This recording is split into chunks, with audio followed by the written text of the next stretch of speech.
Khaled Ouafaq qui vient de me rejoindre, donc bienvenue. Merci, merci pour l'invitation. Vous exercez dans un centre consacré aux brûlés, n'est-ce pas?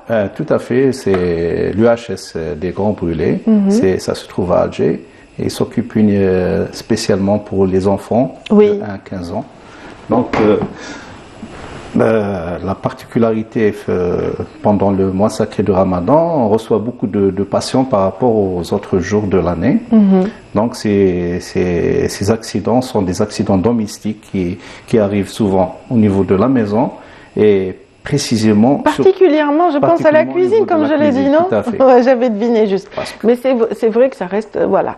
La scène, c'est pas une scène de crime, mais c'est la scène privilégiée de tous ces accidents domestiques. Oui, bien sûr, domestiques. les accidents domestiques pour enfants, la majorité, 70% des accidents se passent au niveau de la cuisine. Et donc, parmi ces accidents, c'est les brûlures. Oui. Et les brûlures sont très très fréquents pendant le mois de Ramadan. Et vu la spécificité de ce mois, les gens veulent toujours prendre la shorba chaude et le bourak. Donc il y a beaucoup les femmes sont dépassées. Absolument. Ils ont une charge très... Surtout la dernière demi-heure, on a tendance sur les femmes qui travaillent. Très importante au niveau de la cuisine. Donc ils ne s'occupent pas de ces enfants, de leurs enfants. Et là, l'enfant, il est imprévisible. Il rentre à la cuisine et l'accident est vite arrivé. Donc, en quelques secondes, en contact avec un liquide chaud.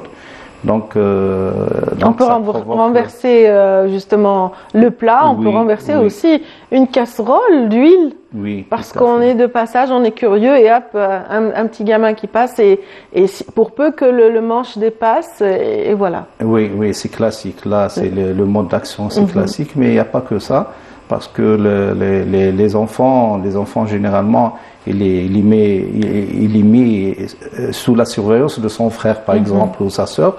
Et là, c'est pas la même chose parce qu'ils savent pas comment il échappe à la vigilance de la famille, il rentre à la cuisine, il renverse quelque chose ou il veut prendre quelque chose. Et là, c'est le drame parce que les accidents domestiques, les brûlures provoquent souvent, surtout par l'huile ou par le shorba, des brûlures graves du 2e degré profond et du 3e degré qui touchent souvent le visage, le thorax, le cou.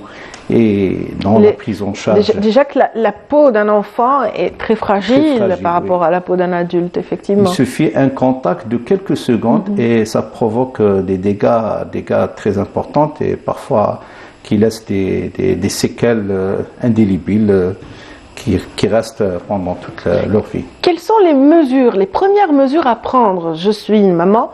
Je viens d'avoir comme ça, voilà, ce drame vient d'avoir lieu. Comment dois-je réagir en premier lieu? Il faut y réagir. Il faut réagir d'abord par le calme. Il ne faut pas s'affoler. Il ne faut pas s'affoler déjà. Très bien. Ça ne change pas les choses.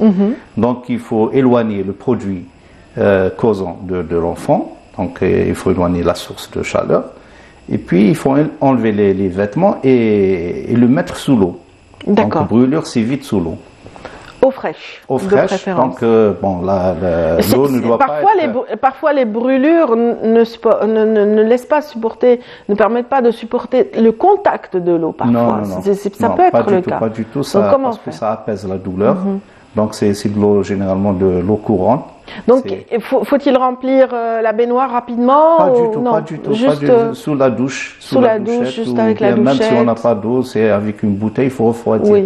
C'est l'eau refroidie, quelle que soit la température, elle refroidit, donc ça diminue la douleur et ça diminue la profondeur. Donc, il y a la règle des 3 x 15. Donc, on ne cesse de la répéter. C'est 15 à 15 degrés à peu près, donc il ne doit pas être très, très froid. À 15 degrés, à 15 cm, parce que il ne doit pas être... donc, c'est juste à 15 cm pendant 15 minutes. Vous parlez du jet d'eau? Le jet d'eau, oui. Le jet d'eau doit être éloigné quand même. Voilà, c'est ce que je dis, pour ne pas avoir un impact douloureux sur la peau de cet enfant, effectivement. À 15 cm, à 15 degrés pendant 15 minutes. Ça diminue la douleur, ça diminue la profondeur et ça apaise l'enfant, généralement. L'usage d'une poche de glace, utiliser une poche de glace, est-ce que c'est recommandé ou pas? Non, pas d'indication. Pas d'indication, Pas du tout. pas de poche de glace dans les médias. C'est comme en industrie, on refroidit avec de l'eau, pas avec la glace. Oui. Donc, généralement, donc c'est on refroidit la peau et on apaise la douleur. Donc il ne faut pas qu'il y ait trop d'écart avec la température du corps. Non, pas forcément. Donc j'essaie de comprendre, hein, oui, j'ignore tout là, on est là du sujet en fait. Je me mets à la place de celui qui regarde aujourd'hui et qui a peut-être. C'est l'eau courante. Pas de l'eau de réfrigérateur, pas de l'eau glacée, c'est de l'eau courante. C'est de l'eau ambiante, de la température ambiante de la maison, par exemple. Donc c'est l'eau généralement on utilise l'eau du robinet. Ou bien l'eau une réserve d'eau qu'on a à la maison. Mais il faut faire rapidement, parce que là, il faut refroidir rapidement, il faut enlever les vêtements, surtout si c'est à l'huile, si tu brûles à l'huile.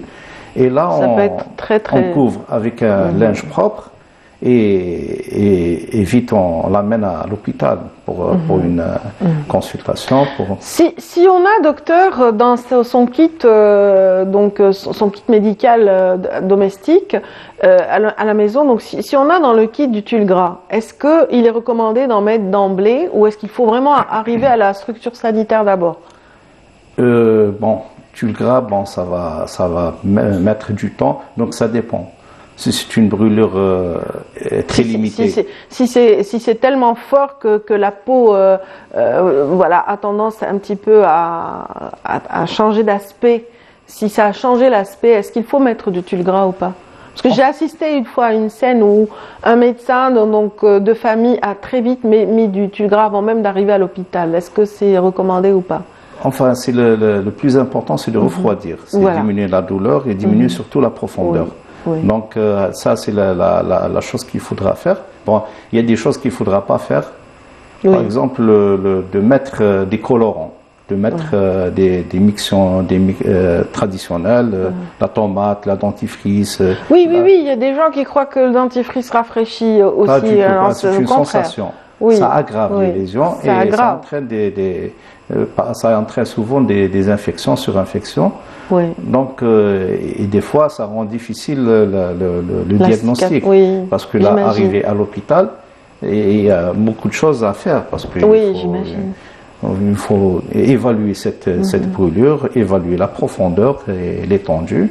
Donc, c'est parce que à partir d'un certain pourcentage de surface du corps, ça représente un danger vital. Donc il faudra qu'il soit hospitalisé au niveau d'une structure hospitalière.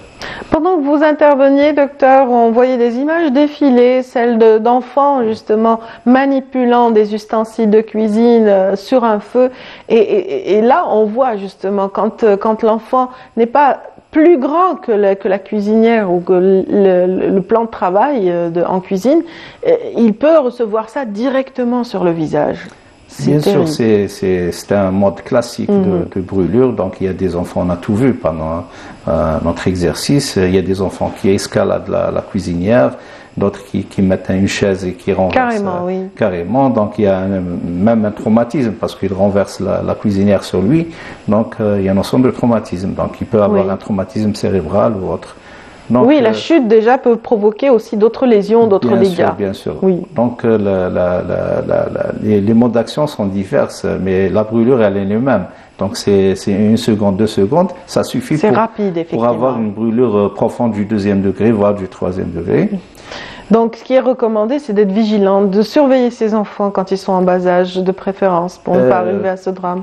Tout à fait, parce que la brûlure entraîne un drame familial, un drame pour l'enfant, et la prise en charge elle est lourde et ça laisse souvent des séquelles qui sont parfois traitées par des interventions chirurgicales pendant plusieurs fois au cours de sa vie, suivant l'évolution